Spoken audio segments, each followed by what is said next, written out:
Hello, everyone. Hello! It's a Lottie. It's Lottie It's via the me. power of Skype again. You Do you thought love me some Skype? we do love us some Skype. It's how we watch most of our films. In fact, we have a separate Skype list and an in-person film list for all those Yes. pesky films that aren't on streams. Oh, it's more of our film, action movie, film nonsense, bull hockey. Film. Bull hockey thing, yeah, whatever we're calling this. I just named the playlist action movie tier list. I don't know. It is an action movie discussion of our thoughts on action movie films. That was cohesive. It's very fucking cohesive. We just happen to like picking bad ones. Well, to be fair, we put all of these in an Excel spreadsheet and we did a random number generator. So Yes, we did. every time we pick one of these films, it is being picked randomly. So it just so happened that the three we picked after the transporter were just some of the most, like, Some are better bonkers. than others, but they're all very, very different. Yeah, I'm looking forward to talking about one of them, but the others I'm kind of like, they happened. And I'm just like, they happened. I don't know how to feel about them. And Well, that's about it. That's enough keeping our audience in suspense. What Shall audience? we start with Bulletproof Monk? Bulletproof Monk! Which is surprisingly not the one I'm looking forward to talking about, actually. I just love telling that title. That I title is liked amazing. Bulletproof Monk. So, this is another film, like, from when we did the massive tier list, there were a few of them that I'd seen before that you hadn't. Like, we started it off with stuff like Face Off and Con Air and all that sort of jazz. It was many for films I hadn't seen. Yeah, Bulletproof Monk is another one of those things. Yes, This very is much so. very much so. And I again, missed it. I must have had nostalgia goggles on pretty bad because I was just like, yeah, this is so cool. It's like a really, it's a dumb action film. God, was I just a bit bored by it though, throughout most of it. Some parts of it were very, very entertaining, which leads me to my first of my notes, which is the main characters. I've forgotten both of the actors' names, but you probably haven't.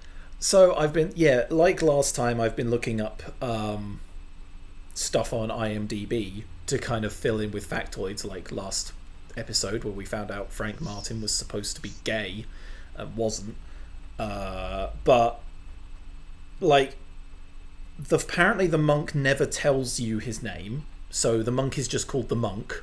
Apparently there's a thing here that says that Mr. Monk. they do have a conversation, Chow Yun-fat and Sean William Scott, Those are the names of them. where they're the actors' names, obviously. Yeah, I've forgotten the actors' names as well. But apparently he tells him that his name is Cantonese.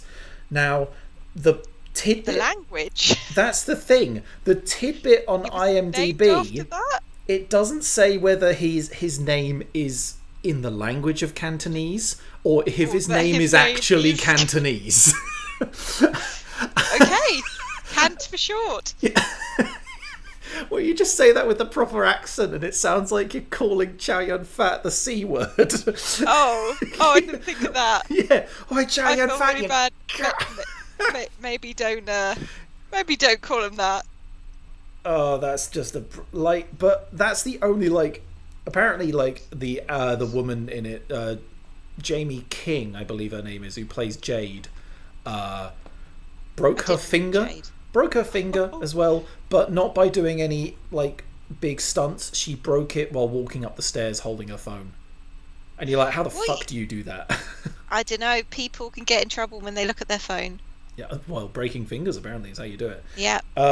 So, in a basic roundabout way, for those who don't know what Bulletproof Monk is, it's an early 2000 action film with Chow Yun-fat, Sean William Scott, and no other notable actors that I can remember.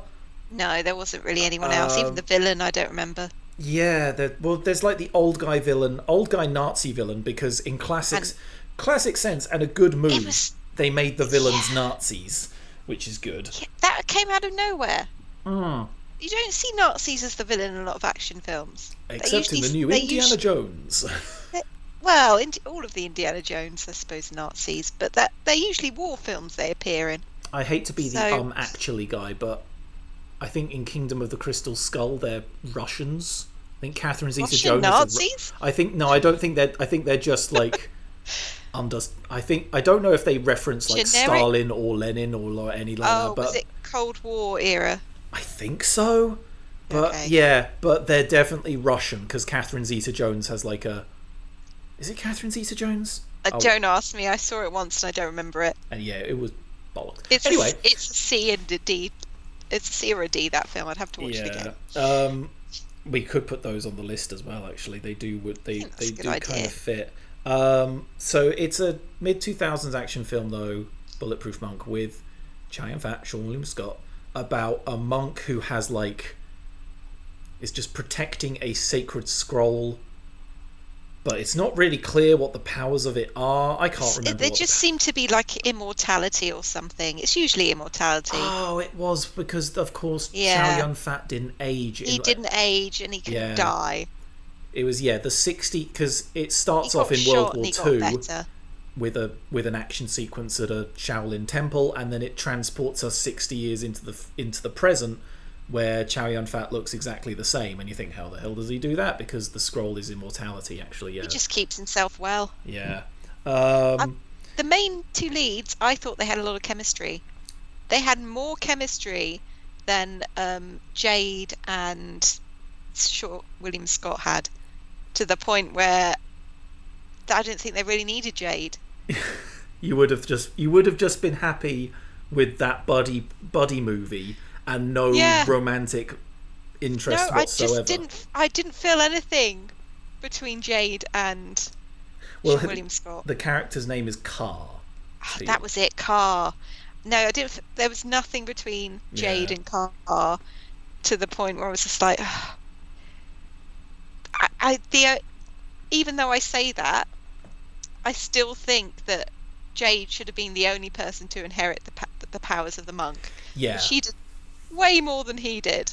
He just sort of followed a monk around and was generally upset about things. Yeah, that's the big it's not even like a revelation or twist at the end, isn't it? Is that both Jade and Carr inherit the powers of the scroll at the end. Yes. Because the whole point is Chow Yun-fat's looking for a worthy successor before he can pass it on, and the Nazis are trying to get their hands on it as well.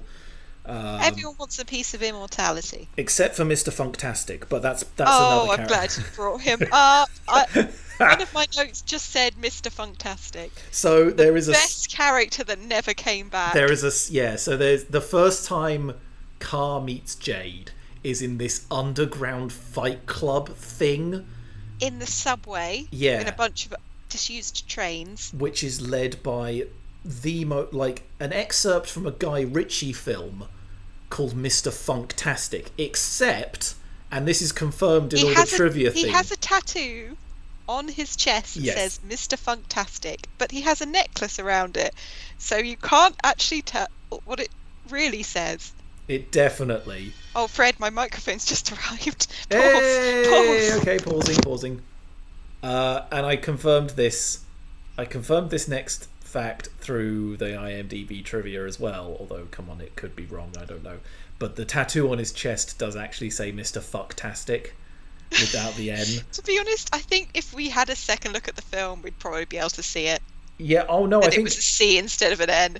I don't think there was a C. I think it was just F-U-K-tastic. Well, I'll have to have a second look. I can't remember. He's Mr. Funktastic. Don't you dare start singing Shaggy. I can't help it. Yeah, he's Mr. Funktastic. He's really bombastic. Oh, why is he the best part of the film and he's in it for 2 minutes? Over the top. He doesn't know what a shirt is. He was flying around. He was British. He was British, just British. He was just generic British in an underground New York subway fight club which I think is comprised mostly of homeless people. Yeah, yeah, I think it is too. And I don't even know how Sean William Scott Carr even got there. Was he No, running away from the monk? he might have been I running think away from the he was monk. pickpocketing. Yeah, he was pickpocketing the monk, and then the monk got chased by the Nazis. Yes, and then they both got chased by trains and Mr. Funktastic. And that's how we meet Jade. She is a good Yeah. character. It Just is. a shame that they don't do more with her. They don't do a lot with her because they have to. They have to go and like. Obviously, they were trying to key up this thing of like them both being the bearers of the scroll, but it's done in a But bit of a ham-fisted way. At the same time, there was no reason for Jade to be there either. She was not homeless. She was not homeless. She was. She was quite well. She was like the daughter of an oligarch or something. Yes, oligarch. Yeah, it's something like an oligarch or something like So just we've like no a idea mafia why she boss was or there in the something. first place. Maybe she was just rebelling.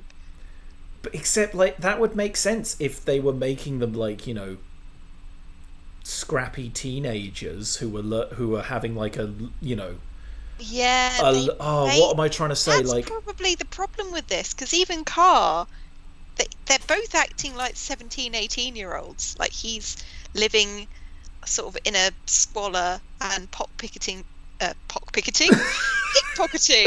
by day. She's running away from home to hang out with, the bad crowd. yeah. Maybe it would have worked better if these characters were teenage rebels. But except it doesn't do that. It doesn't do that. No. No, it doesn't do that at all. It just, yeah, it kind of ham-fists it into if it was a coming of age story is what I was trying to be, so trying to enunciate there. Yes. It would have been better, but like, and in terms of like the action as well, it's so I think we probably started watching this like when I was younger. Like me and my family probably latched onto this because it was like, oh, Chow Yun Fat is one of those like Hong Kong martial arts idols we like. He's one of those guys, so he's come over to America and doing films here. That's cool. But it's that sort of like floaty Crouching Tiger, Hidden Dragon sort of martial art that I don't like. Especially at the beginning when they were fighting on the bridge. See, I kind of like it, the floaty fighting style. Yeah. It's just something very different, but I know you prefer the actual, you can feel the hits kind of martial arts. I think, in more recent years, there have been martial art films that have really like hammered home, sometimes literally, that sort of brutal martial art where like, yeah, we're going to keep it very grounded, very gritty, and like, like it's very just sort of, it's not macho aesthetic, but it is sort of like this like very physical thing, which is what martial arts can be. But there was that sort of trend, and again, it's been going on since like the old 60s and 70s martial arts movies. Almost like superhero martial artists where they can sort of fly. Yeah, there's lots of wire work, lots of floaty. Yes. There's that very big scene in Crouching Tiger where they fly through the trees. There's like, I can't remember what scene it happens because I haven't seen Crouching Tiger in so long, but they fly through like a forest, and they're all just kind of, their feet are just pitter-pattering off of branches as if they're making like physical contact and getting a lift off of it, and I'm just like,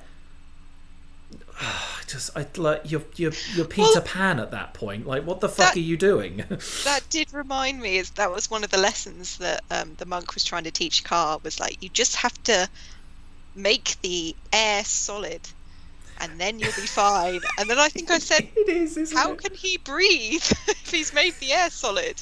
You have to imagine the air is solid and then he immediately suffocates because he's just got a lump of air in his throat.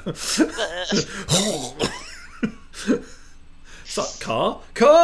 Oh shit, he's dead. That always happens. Wrong. He made all of the air solid. I like the idea of Sean William Scott just being like dong, like encased in air, and then just falls dead to the ground. Boom. I love that. That's great. That was one of the lessons he was trying to teach him. Yeah. But yeah. So like, public opinion on the film is that IMDb have a 5.4 out of 10. So it's the kind of slap bang middle of the average road. Yeah, that makes sense. It was a very, it could have been a heck of a lot worse. There were some great parts to it.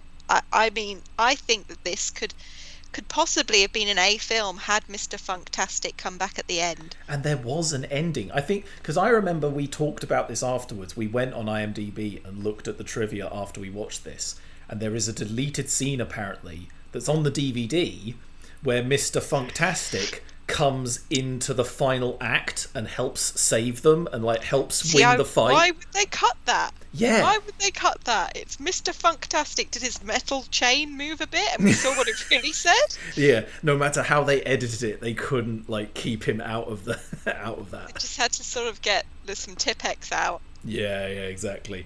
But Metacritic are a bit harsher to it. 40 out of 100. It's not that well. It's a low C, isn't that? That's a low C. Yeah. I think our tier list is just a kind of like shiny way of doing a 5-star system, isn't it? Like it's pretty much. S is 5 stars, D is 0 or 1 star. No, wait, 5. But 1 star. Because no one likes to give a film a 0. There is no redeeming. I mean, sometimes there are no redeeming. I feel like the fact that someone put the effort in to make a film should always get at least 1 star, because that's a lot of effort. It is, yes. What do you give Bulletproof Monk, though, Lottie? I'm so torn. I don't know whether to make this a C or a B, because I really did like Mr. Funktastic. Such a tiny bit of the film as well. And I really liked the chemistry between Carr and Monk. But it was very slow in some parts. Yeah. It is one of those films that, like, if you watch a trailer, you're like, oh my god, that's going to be so cool. It's going to have so many action sequences. And it is an hour and a half film that drags. Like, it's not a long film. It's only like an hour and a half, but it does drag. But I did remember it, so I think I'm going to give it a B. A B! I think it's a B. Fair play to you. B from me. Fair play to Lottie. I am going to give it a C, just to fling that out there. And I think in between, like, again, nostalgia goggles kind of hit me. It's not as bad as some nostalgia. Oh no, you're talking like me. It's been a long day, apparently. It didn't hit me as hard as some nostalgia goggles have hit me. C. I mean, should we even cover Evolution at some point? I don't know if we could watch it again. I know, right? But we probably should. I mean, maybe it won't be so bad the third time round, because we'll be coming in low. Oh no, I think it will be. Oh dear. I have a horrible feeling that it's just going to get worse the more we see that film. Maybe it's our version of the worst idea of all time. I'm not watching that every day for a year. That's every day, isn't it? No, it's every week. Sorry, it's every week for a year. Worst idea of all time. It's every week. Oh my god, that is a hell of a podcast. I do love that one. I haven't listened to many podcasts in my time, but that is a stormer. We're not doing that. No. I don't hate myself enough. I think if we did, though, it would probably have to be Evolution. I'm not sure there's a film that we've come across. I'd stop talking to you.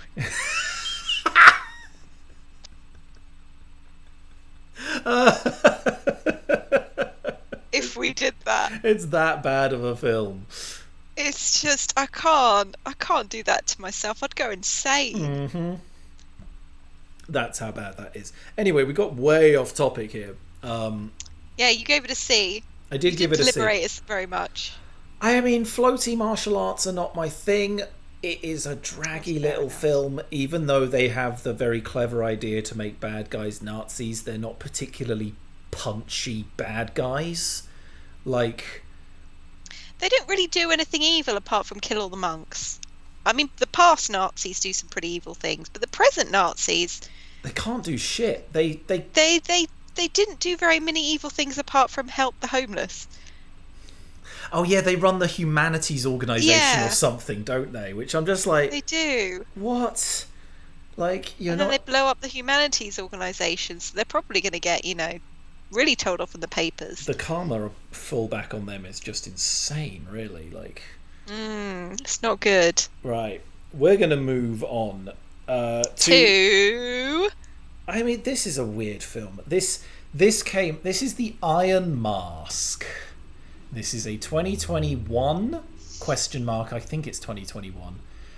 We think so. Russian slash Chinese film, but with barely any Russian slash Chinese like Characters. well, I think towards the end it does have more, but like its main focus is no one of Russian and Chinese actors. It's weird because we found out. Well, we found out. You told me that it was actually a sequel. Yes. And that's why the main character was British. Yeah, so this is apparently A British man who was in Russia at the beginning of the film. Yeah. So this is apparently a sequel to a film called Forbidden Empire, which probably a lot of people haven't heard of. And certainly I hadn't.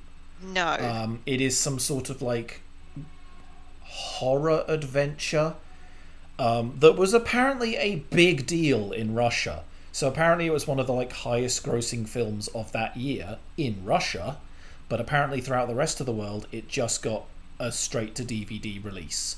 Didn't even get a look in cinemas anywhere else. And is it the Baba Yaga? And that was even like, when Russia weren't doing heinous shit, so, I mean, as heinous shit as they're doing now. But so apparently it was big enough to warrant a sequel, which attracted big names for the poster. And the reason I put this film on the list is because we were scrolling through Prime one day and I saw Jackie Chan and Arnold Schwarzenegger's faces pop up on the poster of this film, and I was just like, that's the fuck fight. yes. I was just like, fuck yes, we have to see this. The fight between Arnie and Jackie was probably the best part of the film. Honestly, yeah. I mean, it was a stalemate because I expect none of those big names can lose. It's probably in their contract. I will not lose this fight. It's like a Dwayne Johnson. It's like The Rock has a clause in his contract that he can't lose fights. So they sort of just fight until they get tired and then stop. Yeah. But it's a creative fight though. It's a very creative fight. It seems that we leave their fight and then we come back to it later and they're still going. So, yeah, I mean, we were talking a little bit before this recording and you said it was like this film feels like 3 different films in one. Yes, it does. And I had largely forgotten a lot of like the plot structure of it, but now I think of it, yeah, it really weirdly is. It has the whole like London prison section with Arnie, Jackie, and the titular Iron Mask, who was he Peter the Great in the end? Yeah, he's meant to be the Tsar the Russian of Russia. Tsar. Yeah, yes. he's the Russian Tsar. No one knew, and we weren't entirely sure how he got there to the Tower of London. I think it was the Tower of London they were in. Yes.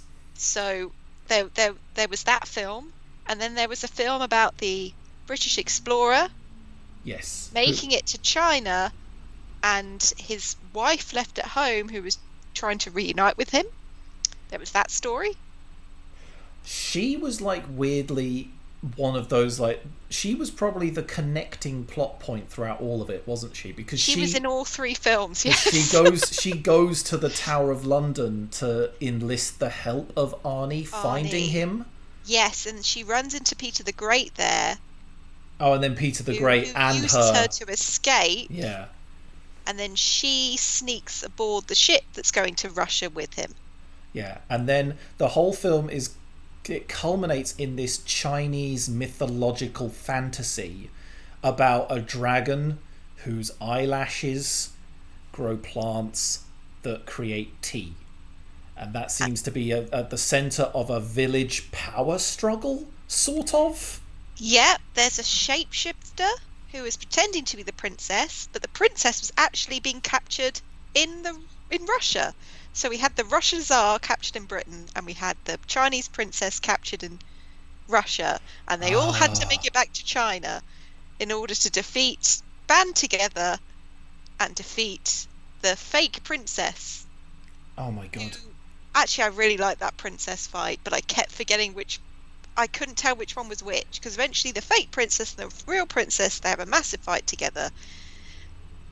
And I didn't know who to root for because they look the same. Yeah, But actually, you managed to keep track of it better than me. yeah, they do have a fun. way of delineating which print. I think one of them either does their hair up quickly or something, or one of them has like shaped eyeliner or something. There is a clear way to tell Slightly which different one is hairstyle. which. Yeah, and I can't remember, but I just kind of looked at the clock, like just looking at, and like that was 5 minutes of trying to recap what that film is.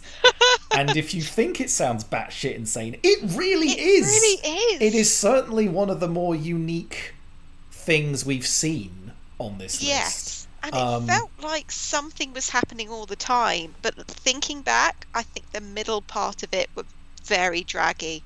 Like the beginning and the end and the Arnie fight, I would say were probably A and S tier. But the middle was, oh. Yeah, it was also one of those films that did not have... Prime seemed to be... Because we watched this on Prime, and they seem to be very hit or miss with their subtitles. And this is clearly a film that... definitely need subtitles. It had 3 different languages, because you had actors, and I forgot he was even in it. He's in like a minor... I think he's the Russian prison guard who's holding that Chinese woman. But Rutger Hauer is in it, speaking English. But then you've got all the Chinese actors who don't speak English, and they're all dubbed over. Yeah, and then they are dubbed over. Yeah. Even some of the Russians are. Yeah, there's lots of sailors throughout the middle part of the film. Because when they're traveling to China on that boat, there's lots of... All the sailors on that ship don't speak English, but they're all dubbed over. Yeah. In passable English, I think the main characters are alright, except for maybe Arnie. Well, okay. The big highlight of this, though, the draw to this film was Arnie and Jackie. And they fulfilled that promise. I was very happy with that fight. But it is the first third of the film. And then they do not come back. They come back and have a little chat, and then they decide to run off together, I think, to do their own adventures. Because Arnie was obsessed with collecting things from others' adventures. He was like, don't touch that. It's the sword that once slayed a dragon. Oh yeah, that's Genghis Khan's helmet. No, it's his chamber pot. So they decided to just go off. I'd watch that film. I'd definitely watch an action buddy film with Jackie Chan and Arnold Schwarzenegger. Absolutely. However, IMDb and Meta are very cruel to this. IMDb is a 4.7 and Metacritic's a 34 out of 100. Oh, it was better than the 34 out of 100. You know what? I think this was a solid B film. A solid B film. I think it could have been an A or an S had they sorted out the middle part so it wasn't quite so boring. Yeah, I mean, the beginning and the end, superb. I think, like, visually, yes, it is. It is visually, it's a good, striking film. There's lots of kind of decent CG in it. Just needed a bit more of a polish. There's maybe an international subtitles would have been better, and they just kept the original languages. Yeah, I think there is also a random element to it that I'm now trying to remember if there was ever a language barrier in the film. No, they all seem to understand each other perfectly. I'm trying to The remember if they characters did or not. did. Yeah, that Yeah, because the so that. characters all understood each other because the British guy was quite a learned man, Mm, so he understood it. so you're giving this film quite high praise. I really did like this film. We have completely forgotten. We were thinking, oh, Jackie and Arnold never appeared in a film together. Apparently, they had. They Oh, they appeared in he an did. adaptation of Around the World in 80 Days. I remember Jackie Chan in that, but I do not remember Arnold Schwarzenegger. Me not. Apparently, that me not. Me neither. Me not. Me not, me not remember. The fuck is wrong with me? It was a bad film. Arnie apparently. So this is a good little. This will school This is me. the factoid of this film. Apparently, you know of the Razzies, don't you? Do you know of the Yes, the Razzies? Golden Raspberries. Yes. So Arnie has apparently, over his career, won 11 Raspberries. Well, I He's don't know if he deserves all of those. So he apparently won his 11th nomination for this film. Oh, what? Yep. He was really good in this film. He does not deserve a raspberry. But it also makes him the first person to receive a Razzie nomination in 5 different decades since the Razzies launched in 1980. Apparently, he has earned a Razzie nomination in 5 different decades. I think that's mean. I think it's impressive. I think he probably is quite impressed with himself for that. Well, I mean, to be fair, he's a successful guy. I'm sure it doesn't bother him. Yeah, I mean, the guy was, fucking governor of California, wasn't he? Like, He was also the Terminator. he was also the Terminator. He's had a pretty good career, all things considered. Yeah. Well, he's been in a lot of films. I guess it must happen already. But who was he in 80 Days Around the World? That is a very good question. I didn't actually look that up. He must have been one of the like side characters, surely. Yeah, well, I'm just trying to think. Do they go? I don't think they go near Russia. They go Well, he's Austrian, isn't he? So England. it's probably Germany or Austria they go. Well, they don't really. They go. He goes to France. Then from France, he goes on a train straight to Italy, and then when he's in Italy, he takes a steamer to Calcutta. Well, I'm going to assume that they have So some reason to go see Arnie. Uh, maybe he was in Egypt for some reason because they stay there for a little bit, and then they get the train to India. you know what? I can't find him in the cast at the moment, so this is a very weird Well, tangent, but bear with us, did people. he have any scenes with Jackie Chan? I still think this counts as their first film. This pretty much does. How the hell is Richard Branson in that? Everyone was in that film. Oh, Arnold Schwarzenegger apparently plays Prince Happy. I don't know who Prince Happy is. That's really weird. Yeah, I don't remember him from the book. I'm going to assume it's some sort of maybe slightly inappropriate, cameo. I'm trying to find him in pictures now and I can't. And we've gone on a massive tangent. I just remember Steve Coogan. Yep, well, Steve Coogan is the main man. Anyway, we're getting so anyway, my little rating for this is a C. It was pretty, it's good fun, but like I don't know, the dubbing hurts it. The dubbing hurts it so much. I guess I don't think that in English as well we have very many good dubbing people, voice actors. We do for animation, but not really for live action. And that's the thing, like it gets like obviously people like Arnie and Jackie who do have, and obviously the lead character who we can't even remember the actor's name in it, but you recognize him from stuff. Like they're allowed to flex their acting because they can talk about stuff. They can talk in their native tongue, obviously, can't they? And It is easy when you can speak English, yes. in, I wonder, do you think they were dubbed no. in Russia? Oh, in Russia, maybe. Oh, that's why. So it's very hard to tell Yeah, I think I whether just this. was made in English and then translated into other countries, or I don't know. I don't know. But I understand how the language barrier can be affect it all. Yeah. yes. Right. We still got like I think we might need just a little bit longer to talk about. We're on about 37 minutes, and there's probably a little bit cut out of that because of me fucking around with OBS, which I think I realized why the CPU did what it did, but it's fine. But I think I'm excited to talk about this last film because Marky Mark. Mark and the Funky Bunch do Max Payne the video game. Um, It was Fuck. interesting. It was very, very strange. You I like okay, so I've not played the video games of Max Payne. I've heard of them, but I don't know a lot about them. I am so tempted to play them again. I know I've got one on my old PlayStation 3. I know Well, I've then the got film, worked if it makes you want to play them.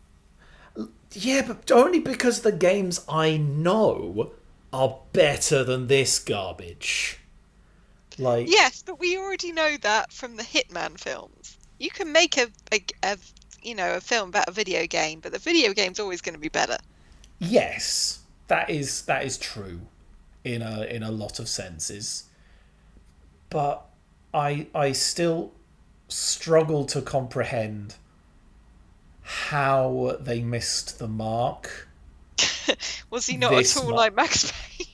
It's just a It's- and this thing like it's a gritty film noir style film. There's Yes, there's there's they're so trying many to film tropes you can noir do. it.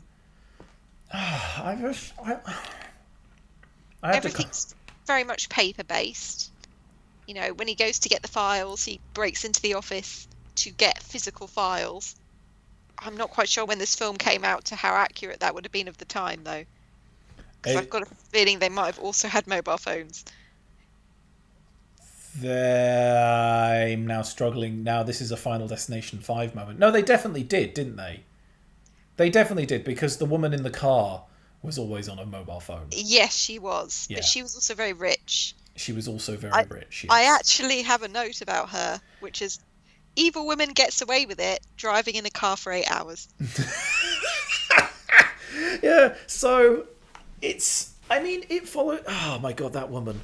So apparently, interestingly enough, that woman is one of the very close callbacks to the video games because apparently she is the main antagonist of the Right. video games. So were they trying to sequel bait it because it just kind of felt like he got rid of one bad guy, but the main woman who sort of orchestrated everything and ended up killing his wife was just like, well, let's go home. Yeah, let's go.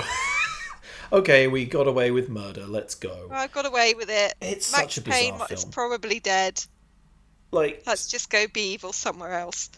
to briefly recap the plot, it is a dark noir thriller, whodunit sort of mystery about Marky Mark, Mr. Mark Wahlberg, Max Payne, who this has been after like 3 years, but like 3 years ago he came back home after a day of work to find his wife and daughter, or his baby child. I can't remember if they call her daughter or son. Doesn't matter.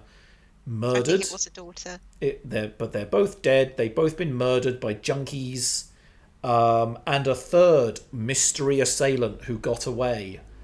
And ever since then, Max Payne has been working cold case crime, trying to figure out who did it as a sort of vigilante cop, but not a vigilante. Yeah, you got a feeling that he tries to figure out cold cases, but in his spare time, he will hunt people down and threaten them police brutality wise for information, which is Yes. how he got his first clue to who the murderer of his wife was, which Yes. that they all had feather tattoos somewhere on them. Yeah. So it kind of transpires that the company his wife worked for, which was this big pharmaceutical giant, were developing a super serum for people, to make them Yes. for super serum for soldiers, to kind of make them just like super Unstoppable. steroided. Yeah, super Yeah, steroided and essentially. maybe it takes away their empathy a bit.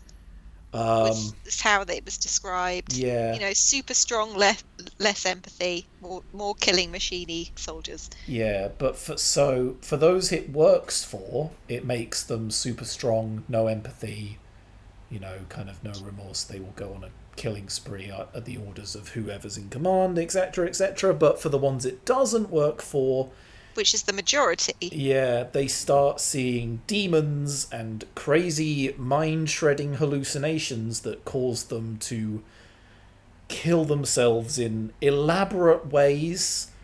Some people sort of jump from high buildings, that sort of thing, where they're seeing things. Someone was seeing something and ran into a train. Yeah. So it kind of, we weren't sure if the things that they were seeing were real until we figured out it was a drug. But it's weird that they said the drug had like a 2% success rate, but the majority of people would just go crazy. Yeah, and there's so much of it being produced. Yeah, Like, well, they stopped production, but they had such a stockpile that the 2% man just sort of took it all and started selling it as a street drug. Whilst I don't know what he was trying to do other than that. so, yeah, it's a weird sort of.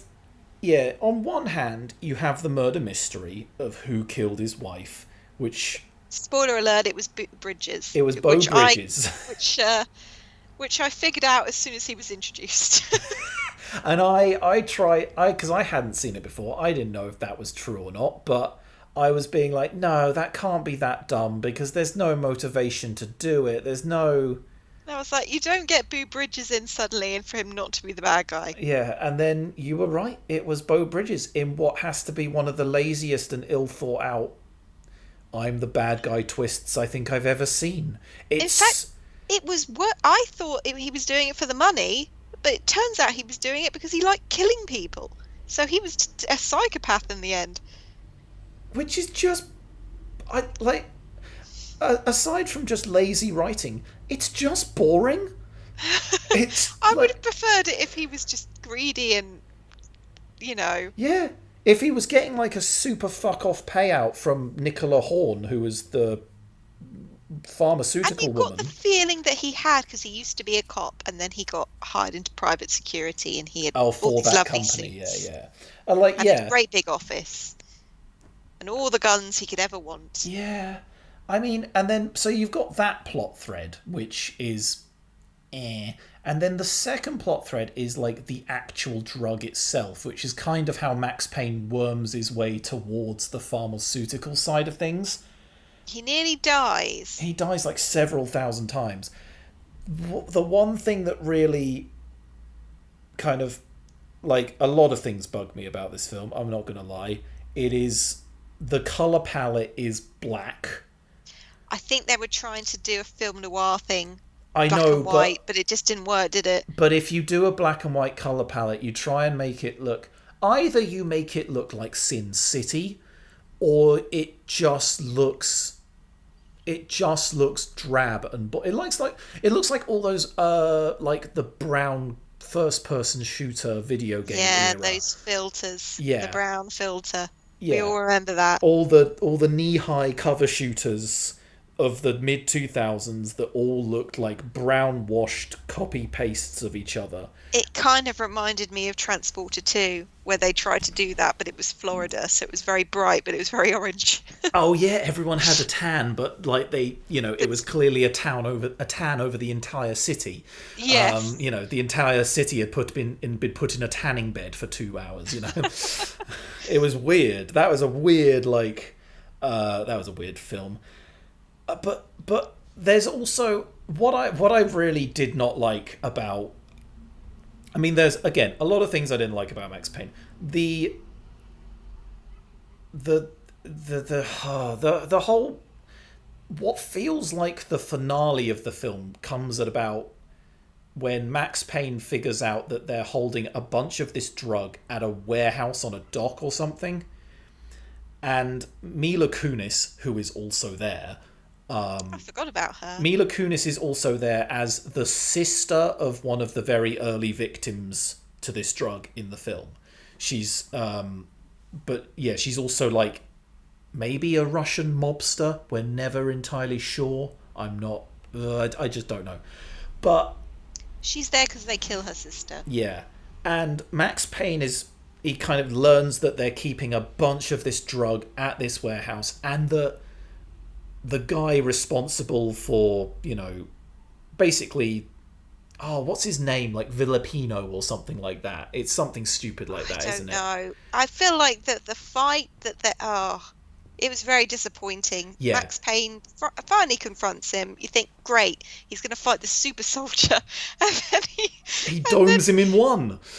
no, Boo Bridges just shoots him and Oh, kills him. it's not even him, is it? He Yeah. doesn't even kill. They don't even get to fight. Boo Bridges just comes out of nowhere and shoots him dead, and you're like, what? Yeah, because They but built him up, and that was it. yeah, the whole thing as well is that fight, and I'm using air quotes, through this warehouse is build up. Like Mila Kunis won't even go with Max Payne because it is She's a too death scared. sentence. She was like, I'm not going in there. I won't come out. Yeah.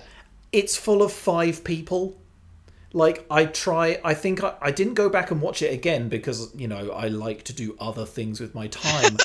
But, like, sleeping would be better than watching that film again. But, like, I don't know. It's just. But that whole fight, assault on the warehouse, I believe he's killed, like, 5 people. And they're not even like bunched up. They're not even like, they're not all shooting at him at the same time. It's some sort of weird stealth mission, but not a stealth mission because he goes in with a tactical 12 gauge. And then he finds the guy, like you said, he finds the main guy who dies in one shot, not even to Max Payne. But then the finale of the film is Max Payne takes a bunch of this drug, has mind-shredding hallucinations, and can seemingly withstand an entire army's worth of bullets. Oh, and the sea. Oh yeah, no. He instantly recovers from being thrown in a frozen lake, doesn't he? Because of Well, I think in the end he takes the drug. yeah, he And gets this is thrown in where the it lake. lost me. Because Yeah, he takes that drug and he instantly starts hallucinating. Way more than anyone else did who took it. And then they go to the final pharmaceutical building to have the big showdown, which I quite enjoyed. This big showdown. It was fun. it is fun. It is ludicrous amounts of fun, but at the same time, the discrepancy between I don't know Vilpino or whoever the main baddie is getting killed in one shot because this guy is hyped up as being like I'm always on this drug and I'm super strong and super like roided out. He dies in one shot and Max Payne takes like multiple shots to the chest. Yeah, but he's Max Payne. I don't care. he You've ju- like you've just reminded me though of another flaw of this film is that every single scene they introduce a new character, some of which oh don't come my back. god, I forgot about that. Yes. Yeah, every scene they're like, "Hey, it's this guy," and "Hey, it's this guy," and me and Fred, we were just never sure if they were going to come back after the fifth character. They were like, "Okay, do we need to know about these people, They do or are they stop not after going to a come back?" while. I mean, they do stop after a while, but you're right, it is like a solid 45 minutes of them introducing a character, a scene, and you're like, I don't know if I need to remember who this is. Are they important? Like, I feel like I only remember the ones that never came back. Ludacris is in it for like 2 or 3 scenes, Oh and gosh, he is. Yeah, and he's he meant never to be comes like back. an important cop, and he shows up like twice. He's meant to be someone who's trying to keep a tag on Max Payne and like making sure he's like internal affairs or something, isn't he? And yes, and then there's the great character Joe, who only gets introduced right at the end. Yeah, he's like Beau Bridges' right hand Number man or two. something. Yeah.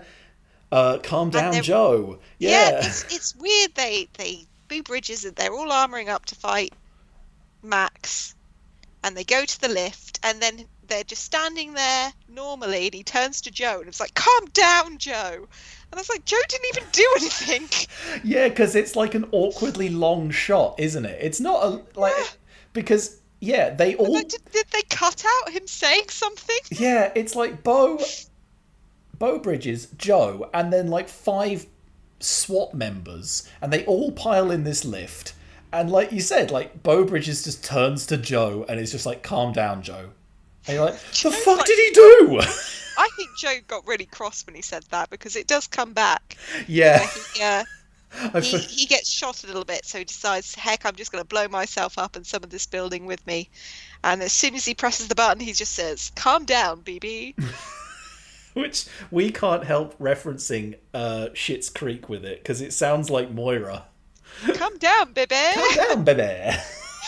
David, calm down. And then part of the building blows up, and yet nobody was caught in the blast. Yeah, nobody's caught in the blast. There's no structural damage. Why they decided to do that, other than it's a cool explosion, which, fair enough. Yeah.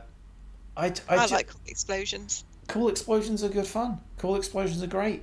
But it'd be nice if someone got caught up in it. Yeah. Like, it shakes the building. I think Bo, like, does that whole, like, oh my god, I'm wobbling because the building just exploded. And I thought maybe the building would collapse, but all that happened is Joe was like, Boo Bridges was like, maybe I should go on a helicopter just in case. But does he die? Do they? I think they kill Boo, and Marky Mark kills Boo. Yeah, there's the slow motion shot through the head. That's the last. That's the way he dies. They stand on the helipad and they have this sort of talk, and Mark's coming down from the drug, and then he just shoots him in the head. He just shoots him in the head, and you're like, oh, okay, that's done. Then the evil woman finds out about it, and she just like sighs and carries on driving in a car to nowhere. She puts her phone down. She's like, I'm too rich to care. And I think the last scene we see is of Max Payne hallucinating demons coming for him, and then the credits roll, and we're like, did he die? What the heck? Oh shit, he does, doesn't he? Yeah, he's on that helipad. He's on the helipad. You kind of got the feeling like, right, if he's hallucinating the demons, it means he's probably going to jump off, because that's usually what happened to the other people. But then we fell about, like, just being like, what the fuck did we just watch? Throughout the credits, and then there's just an end credit scene in a diner with Max Payne and Mila Kunis's character, and they're gonna go after the rich woman. Yes, so if we hadn't just happened to watch the credits, we would not have known that. And to be fair, I usually turn off the credits. Like, unless it's like, I know we're going to see a credit sequence like a Marvel film or something. Like, oh, I always watch the credits. I usually just end the film. I kind of go back onto my PlayStation menu or whatever. And but yeah, you do. But for some reason, I just kept watching the credits for this one. And I was just like, that is the most pointless end credit sequence that ever has been. It's like they were sequel baiting again. And I feel like it was very unfair that happened to Marky Mark twice. He tries to launch a franchise and it fails. Oh, yeah. Because they tried to do that with Planet of the Apes, and look what happened. Except the Planet of the Apes sequel bait was way better than this. This one I just didn't care about. So, you'll be glad to know that Metacritic are not kind to this film. 31 out of 100. Yeah. And IMDb are slightly more kind, 5.3 out of 10. I don't understand why people like it. It'll surprise you none to find out that I'm giving it a D. Because it's so bad, Lottie. I think I probably would give it a D, but I think Bo Bridges redeems it a little bit, especially with that "Calm Down, Joe." I think I might give it a C. A C. Yeah, I mean, C for Max Payne. You're not giving it any higher. I think if there was a B, I wouldn't give it a B. We'd be having talks. Lottie. I mean, I don't really want to see this film ever again. Yeah. There are some confusing I mean, some of these, because obviously Nicole Horn, who was the pharmacy woman in the car, I found out she was the main antagonist of the video game, and I was like, oh Right, my I guess god. that makes sense that she had no repercussions whatsoever if they were trying to get a trilogy out of it. Yeah, but like me and you, like I've played the video game like way, way, way, way many years ago. But if you don't know that she's meant to be the antagonist of the video game, like I don't know if they ever refer to her by name. I don't know if they ever refer to her like being. They probably do because they say everyone's names, but there are so many characters. I probably just thought she wasn't going to come back. Oh, that's also true. Yeah. Um, Interesting little thing. Mark Wahlberg apparently refused to play the video games before starring in the movie because he was worried he would get addicted, and he felt he could relate to the character just through the script alone. He should have just watched a Let's Play.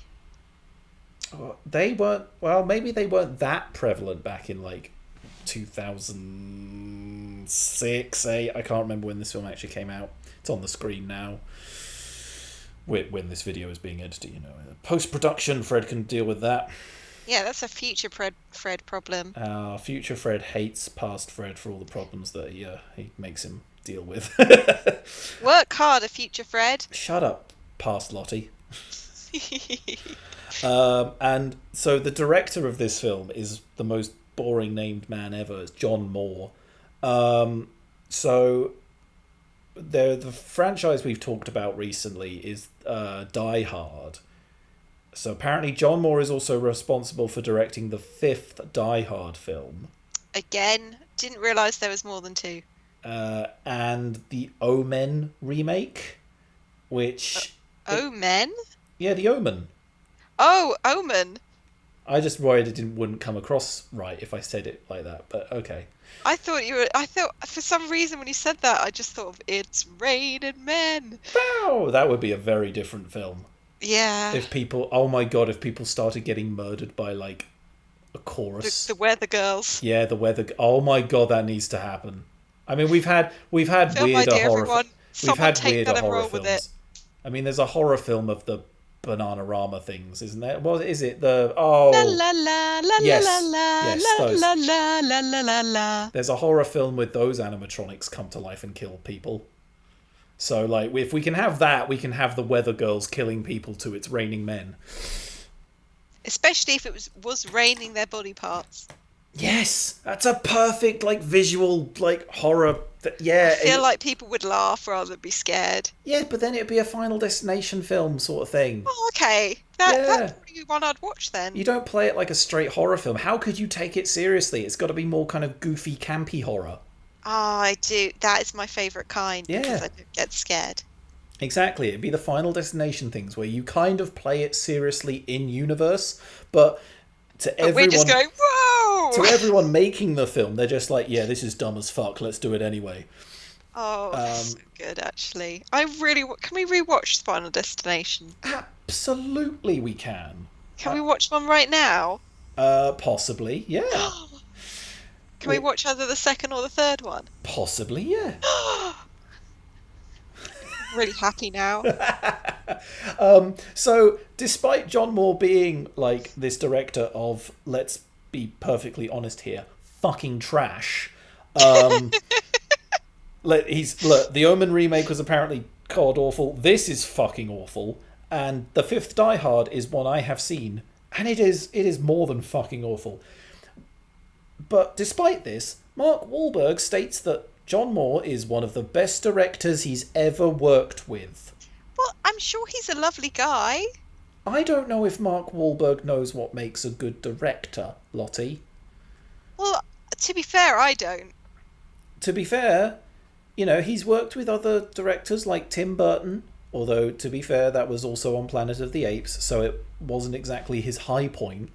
No, and I bet you a lot of people were moaning about that makeup, and he probably felt some sort of secondhand guilt. Yeah. I'm just now looking at who Mark Wahlberg has actually worked with now, director-wise, and I'm going to immediately find someone and be like, you got to be kidding me, right? You got to be... Yeah, he's worked with Martin Scorsese. There you go. And he wants to put John Moore over Martin Scorsese? I'm sure he said that to be polite. we don't know the context. Yeah. I don't know though. My God, I've just. Oh, you know what? Speaking of Marky Mark and the Funky Bunch, I have just seen a film of his that we should put on the list because it is good. What is it? Deepwater Horizon. It's a film. Ooh, It's a film that about an. sounds sharky. It is not, unfortunately, but it is a film about an oil rig that blows up. Like kind of. I I will watch that. Yeah, I do remember watching it. I can't remember why I watched it. We need some good Marky Mark films, because otherwise I'll feel bad about being mean to him. I mean, he is in a lot of shit. This was the And same year as The Happening. I'm wondering if he just really likes those kind of films and stories, even Yeah. though that he knows that they won't do well. Oh man. Maybe he's like us. Maybe he 2008. really likes bad action films. Yeah, 2008 was a really bad year for Marky Mark because 2008 was Max Payne and The Happening. Oh, Oh, The and it's Happening not was like he's very a bad bad. actor. True, I'll give you that. He can be good. I'm sure. I haven't I'm seen The sure Max Departed, Payne but would be worse without if they hired someone else, like yeah. Timothy Oliphant. Oh, poor Oh, Timothy poor Oliphant. Timothy. Again, I need Timothy to. Oliphant can be good. Timothy He, Oliphant can be very good. he was very good in that one episode of Archer. Well, and yeah, and you haven't seen him in a lot of things. I will agree. But I have seen him in Me and Christy Love Santa Clarita Diet, and Oh, I all. can't watch that. I think there are 3 seasons of that, all 2 or 3 seasons of that. Him and Drew Barrymore are some of the most like. It's a brilliant show. I'm so glad Christy actually got me to watch that because that is a very brilliant show, and you will never watch it because zombies. Don't But like him. yeah, you hate zombies. Don't like zombies. They're, Don't like him, Fred. I know you don't Don't, like him, Lonnie. It's all good. We're never going to watch a don't zombie like it. film with you. We're never Good. gonna, it's all right. I'm freaking out a bit now. If anyone wants to check out Lottie actually freaking out at zombies, go and watch the Resident Evil video that we put Oh, up. I think I cried at one point. Yeah, I had a nightmare after we played that. we played the old polygonal Resident Evil 1 PlayStation 1 graphics, and Lottie freaked out. Lottie did not like it. I legitimately, the cutscene gave me a nightmare. Yeah, it's not. I don't like things that move like they're not supposed to move. I'm also freaked out by contortionists. Poor contortionists.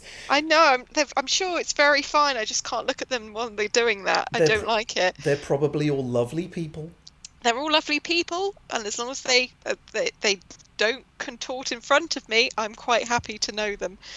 But I don't think I could watch it. As soon as they contort in front of you, that's it. Friendship over. Well, I think I would probably start freaking out, and that would probably freak them out. All right. Well, on that note, that is. I mean, I don't think I even said. We even said what grade we were giving Max Payne. I mean, it's pretty obvious from my reaction to it that it's going D rank. Like, fuck that film. I hate it. Oh, you said C. I said C because of Boo. C. You said C Is it because. Boo or Bo? How do you even pronounce that name? Because I've been saying Boo and you've been saying Bo, which makes me think I've been saying it wrong. It is. Weirdly enough, yeah, it's Bo because I've known other people with the same spelling. Right. No, it's good to know that because now I can change. You can change for the better. Because I thought it was Boo because of beautiful, you know? That's not how you say that word either. Beautiful. So I thought, okay, it's Boo, but if it's Bo, then it's Bo Bridges from now on. You will acquiesce and call Yes. him Boo. Call him. Oh, now I'm calling him Boo. Oh, God no, damn it! I've done it. I've spread my ignorance. I've spread my ignorance across the land. No. Well, ignorance being spread through these videos. That's great. Thank you very much for watching, everybody. We will be back sometime soon with more. I don't know. Yeah, we need to watch a few more first. We do need to watch a few more. We have none on the wood pile, as it were. None on the chopping block. Got burned. Yeah, it got burnt when Max Payne put a shotgun blast to it. Oh my god. Anyway, all right. We'll see you next time, guys. Thank you for watching. Bye, everyone. Bye.